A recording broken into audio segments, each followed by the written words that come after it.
Okay, so you want to really sound like a natural when you're speaking English. Yeah. Not just, grammatically correct, but like with that effortless flow that native speakers have. Right.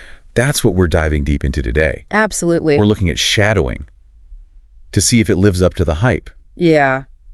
So think about it this way. You know how musicians, they get better by like playing along to their favorite records? Mm-hmm. Shadowing is kind of like that. But instead of instruments, we're using our voices to kind of get that same effect. It's true. It's all about like capturing those little things that make spoken English sound so natural. Right. The rhythm, the intonation, the way like native speakers just effortlessly connect words together. Yeah. And I see that our source material, it defines shadowing as basically mirroring a native speaker in real time. Like a shadow. Yeah, exactly. But what makes that real-time aspect like so important? Well, I think that the magic is that it taps into how our brains are actually wired for language. When we shadow, we're training our brains to process and produce language, not just as like single words in isolation, but in that natural flow of a real conversation.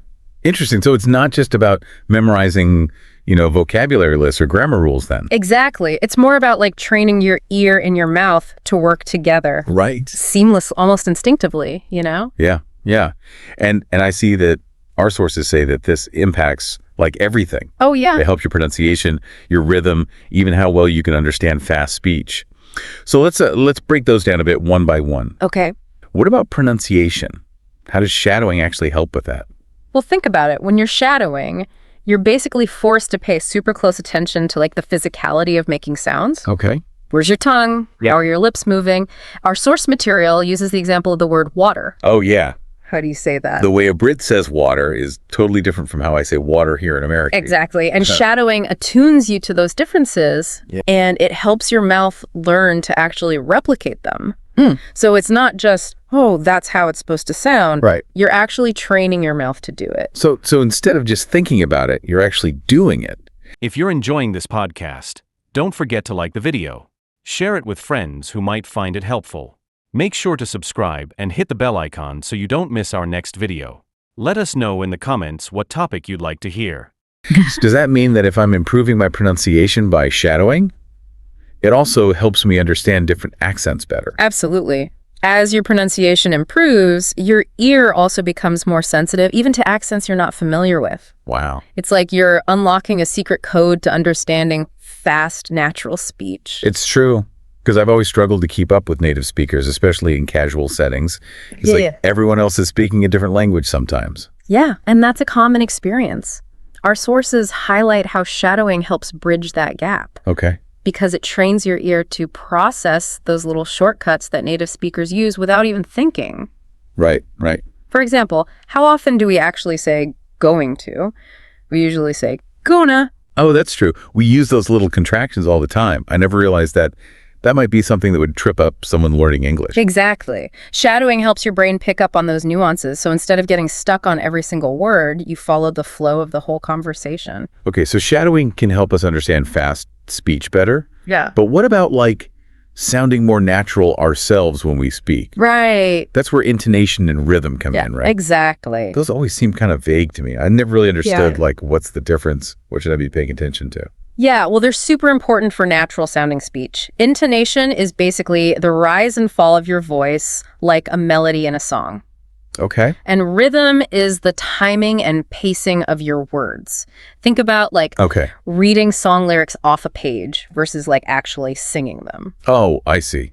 When you're reading lyrics, it can sound kind of flat, but when you add the music, it brings it to life. Exactly. And it's kind of the same with spoken language. One of our sources uses the example of you're going. Just those two words.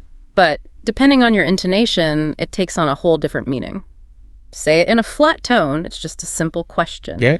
But if you raise your pitch at the end, it expresses surprise. Wow, you're right. That's such a subtle difference. I never even thought about it, but it totally changes the meaning. Right, and we do it all the time without even realizing it. It's true. But when you're shadowing, you start to internalize those subtle cues. Yeah. And then you naturally like incorporate them into your own speech without even thinking about it.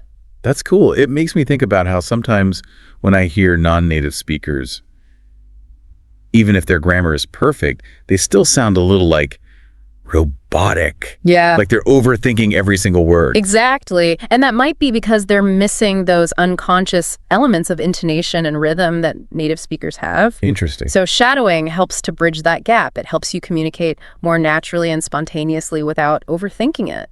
That makes sense. So we talked about pronunciation, we talked about intonation and rhythm. But what about fluency itself? Like that feeling of being able to just speak smoothly without constantly searching for the right word. Did shadowing help with that too? It totally does. Shadowing is like a workout for your fluency muscles. It pushes you to keep pace with native speakers, Okay. which strengthens your ability to find and produce language in real time. So instead of getting stuck in those awkward pauses where you're like, Right. you're training your brain to think and speak more efficiently. Exactly. Like you're building fluency by mimicking those who already have it, sort of like an athlete Right. who studies the movements of a champion. I love that analogy. So we've talked about why shadowing is so beneficial, but let's get a little bit more practical here. Okay. How do we actually do it? What's the best way to go about it? Well, our sources suggest a bunch of different resources that you can use, So- depending on your interests and how you like to learn. TED Talks are great for shadowing. Yeah, I like those. They're usually in clear, engaging English, and they often have transcripts available too. That's really helpful because you can actually see how a word is spelled or like double check your pronunciation if you're not sure. Absolutely. Podcasts are another good option, Yeah. especially for people who like conversational English. And the cool thing is there are podcasts on basically any topic that you could possibly be interested in. So Yeah. You can learn about like history, science, whatever. it doesn't have to feel like a chore. That's awesome. Yeah. So we have TED Talks, podcasts. Our sources also mention YouTube channels as being good, especially for visual learners. Yeah, definitely. And for more advanced learners, they even suggested trying out short scenes from movies or TV shows, Oh, wow. as long as the dialogue is clear and it sounds natural. That's a really cool idea. It's like you're immersing yourself in the language and culture, but for someone who's just starting out with shadowing, it can seem a little overwhelming. Oh, yeah, for sure. Like, where do you even begin? What advice would you give to beginners?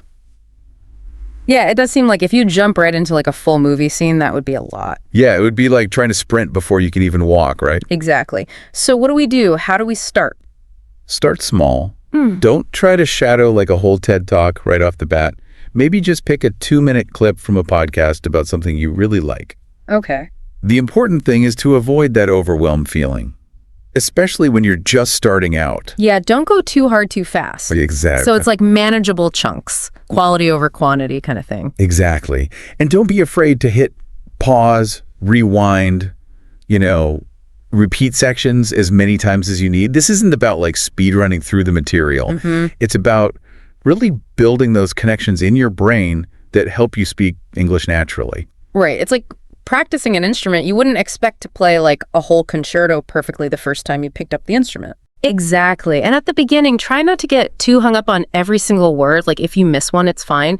Just focus on getting the overall like rhythm and flow of the speech. Okay. Those finer details, those will come with practice. So just like get comfortable with the music of the language first. Exactly. And remember, consistency is key. Our sources all said that even if you can only do a few minutes every day, Okay. it's going to be way more beneficial than like one big marathon session every now and then. So it's like anything else. It's about building the habit. It's like going to the gym. So we've learned a lot about shadowing today. For those listening who are ready to like transform their English fluency, what would you say are the big takeaways about shadowing? I think the biggest one is that shadowing really works, and it's something anyone can do. It doesn't require any special tools or anything. Right. It's like having a personal language coach available to you 24/7 That's a great way to look at it. to help you improve your pronunciation, intonation, and just your overall fluency. If you're enjoying this podcast, don't forget to like the video. Share it with friends who might find it helpful. Make sure to subscribe and hit the bell icon so you don't miss our next video. Let us know in the comments what topic you'd like to hear. And it's not just about sounding more like a native speaker, but also feeling more confident, right? Absolutely. Feeling more comfortable expressing yourself in English. It's like you're unlocking the music of the language and Yeah. finding your own voice within that. Exactly. You're bridging that gap between just knowing the rules of English and really like embodying its natural rhythm and flow. I love that. Yeah. It's about moving beyond textbook English to like real world English. Yes. Well, to all our listeners out there, if you're ready to take your fluency to the next level, I definitely recommend giving shadowing a try. Find something you enjoy listening to, even if it's just a 5-minute clip. And then just use those native speakers as your guide. Let them show you the way. And have fun with it. Exactly. The more you enjoy it, the more you're going to learn. Shadowing shouldn't feel like homework. It should feel like an exciting and rewarding way to connect with the language that you love. And who knows, you might even discover a new passion along the way. You might find some new podcasts you like, some new TED Talks, maybe even some classic movie scenes. So get out there and happy shadowing, everyone.